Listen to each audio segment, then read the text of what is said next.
That's right. Welcome in. Welcome back, everybody, to a Duke takes out Clemson in a lopsided scoreboard type of way, and it alters Notre Dame's path in 2023, and we need to talk about it. Edition of the Always Irish Show.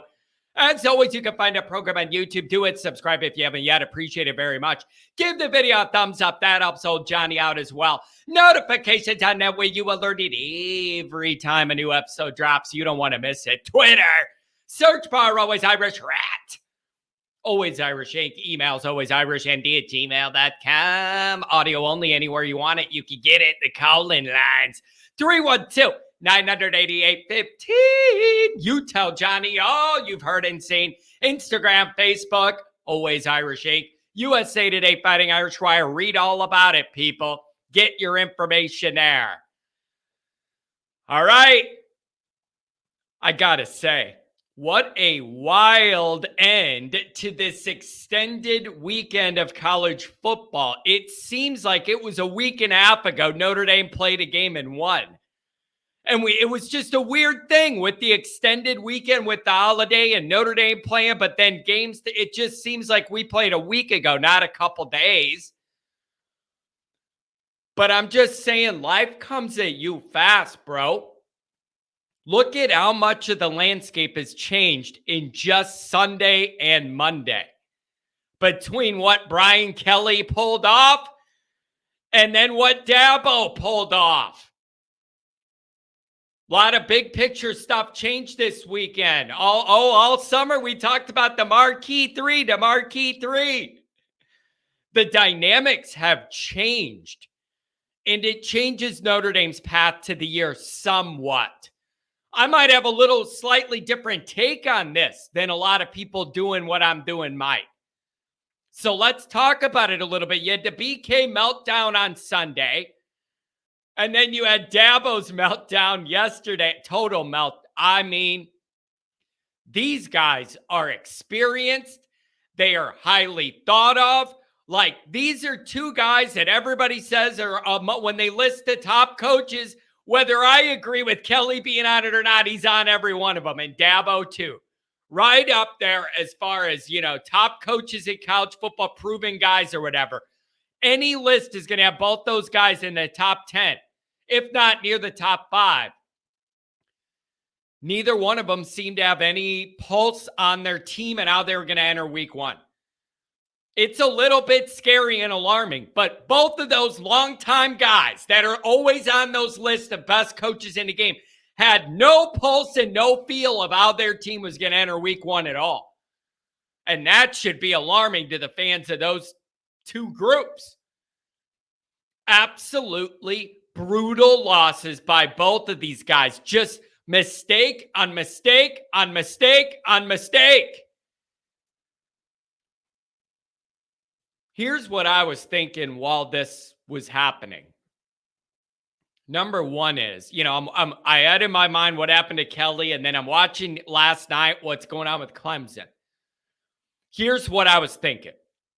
Freeman's been talking about this year, the message to the team being more about take every game 1 week at a time, rather than this big picture goal of like win them all and get into the playoff. And Freeman's talked about last year, they were talking about too many big picture goals and missed a lot of those details in between that lead you to the big picture goals.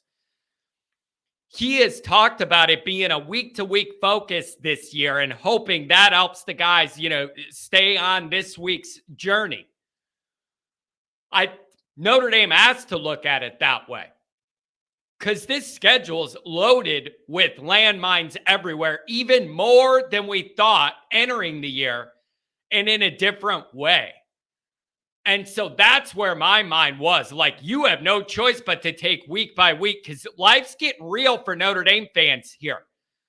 I hope you all enjoyed, your beer and you're stress-free, and me with my hair growing back in the second half of these games. That's all about to end pretty soon. So we're about to get into the meat of this. NC State we all already know about. That's the trap that can't be a trap because it's been circled and talked about so long.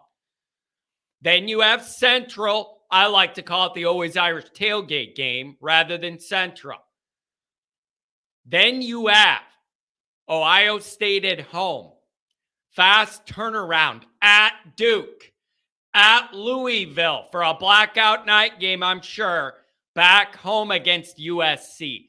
That was already going to be a hell of a run. Now it looks like it's even going to be a tougher run.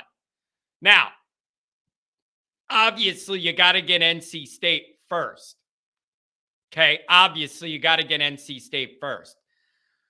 But now, do you look at Duke different? Now, like they made a lot of mistakes too. I'm not acting like Duke is perfect. They made a ton of mistakes and have flaws as well. But when you look at what the quarterback did, Riley Leonard, like, do you look at Duke differently now than you did before that game yesterday? And, you know, another question I have is, does Notre Dame, Ohio State get game day now? Because the 23rd game day was, they wanted it all to be, they meaning ESPN wanted it to be Florida State, Clemson.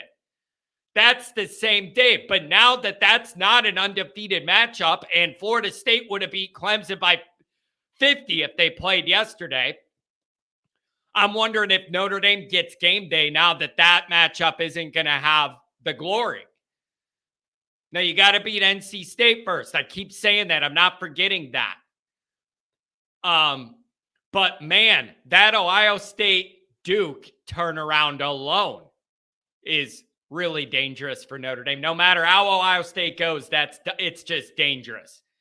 Like this corridor of Ohio State, Duke, Louisville, USC sets up the entire damn year.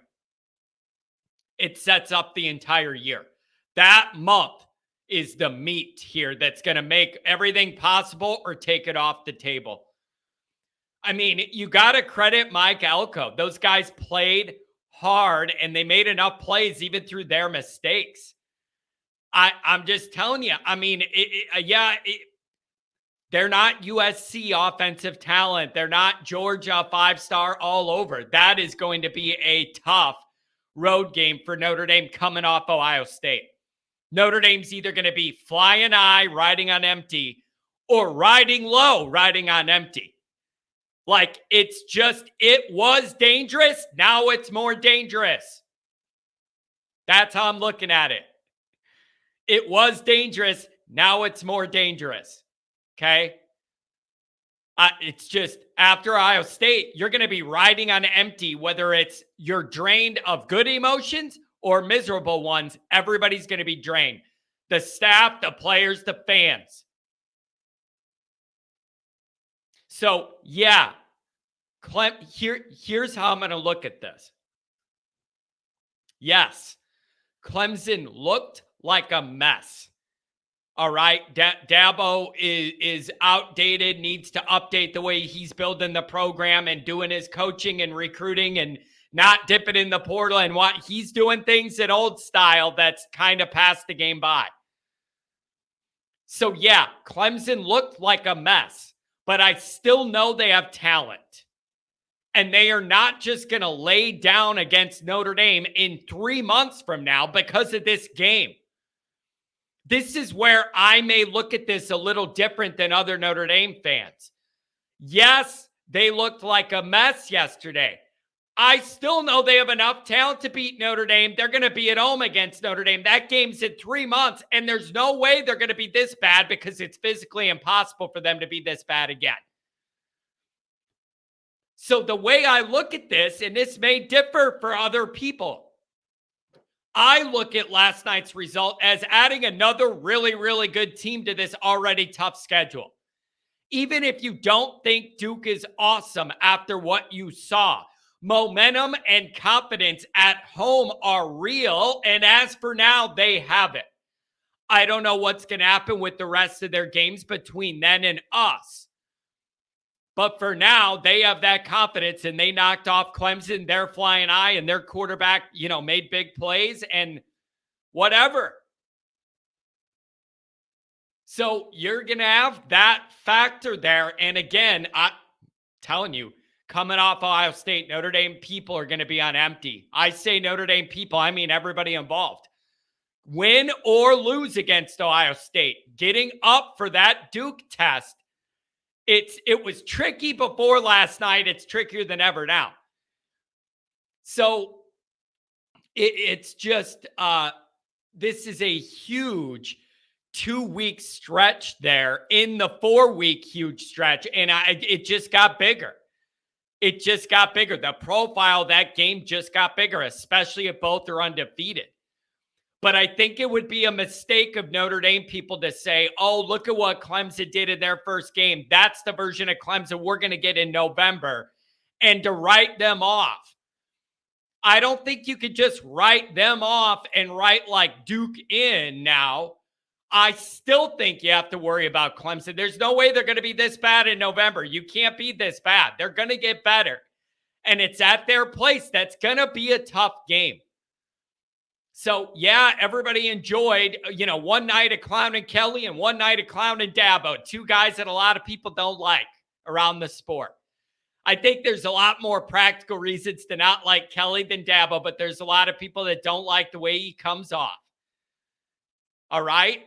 So I look at this as you're not switching out Clemson for Duke or something. I look at it as this Duke thing's even a bigger problem than you thought, even if it's not because you think they're great. That momentum and confidence and vibe and all that is in their favor, and they're catching Notre Dame in a vulnerable spot no matter how Ohio State goes. If you take care of NC State, I'm not trying to mess up my weeks here and get ahead of myself. Then you were looking at Ohio State, Duke, Louisville, USC. That window's going to dictate Notre Dame's year. It's in the middle of the year, like early middle of the year. That foursome 4-game stretch is going to dictate where Notre Dame goes here. And so it was already a tough stretch. I think it got tougher. And I'm telling you, it's a mistake of Notre Dame fans to write off Clemson. It just is. That game is too far away for you to book that they're a mess and they're going to be a mess all year. Every week, they're going to be this big of a mess. That ain't going to happen. So Notre Dame's just got landmines all over this schedule, everywhere. As for Clemson, Dabo needs to modernize. He's doing things how they worked 5 years ago, 7 years ago, and everything in the sport's changed but him. They still got good talent, and they're going to be better when we play them, but they got issues. And the way that he's building things is an issue. Some of his coaching staff's an issue. So I don't know, you guys, but this definitely makes things very interesting for Notre Dame. Might have got us game day. And you all know me, I don't like ESPN, but I'm always looking for a free marketing angle. So I'm trying to give my Always Irish flag to somebody willing to sleep in the line overnight to be able to get the flag on the air. It's the best free marketing I could ever have. So that's my mission now that I think we'll get game day instead of Florida State Clemson. So I'm looking for an angle to maximize my exposure for free and to be able to do that. But I'm telling you, man, that 4-game stretch is going to make or break Notre Dame. If you survive that stretch undefeated somehow, Notre Dame is a legit playoff contender. If they survive that 4-game middle slate undefeated, they're a legitimate playoff contender. That would have wins against Ohio State and USC and this uprising Duke team and a tough Louisville team. Notre Dame's a playoff contender at that point. What happens if they lose one of them and go 3-1? Well, then we got to see what happens. And then what happens in that Clemson game has even more importance. If you end up 3-1 in that stretch, that Clemson game could make it or break it for you late in the year. So I don't know, you guys, but a lot of wild stuff. That marquee 3 for a year, we were talking about the marquee 3, and one of the marquee 3 doesn't look so marquee anymore. So I don't know. It's a landmine schedule for Notre Dame, especially in that middle. You got to take one win at a time, 1 week at a time. There's no other way to navigate it. But this is buckle up, Notre Dame fans. I hope you enjoyed the relaxing beer drinking these second halves we've had so far. I think life's about to get tough real soon. What do you guys think? Let me know.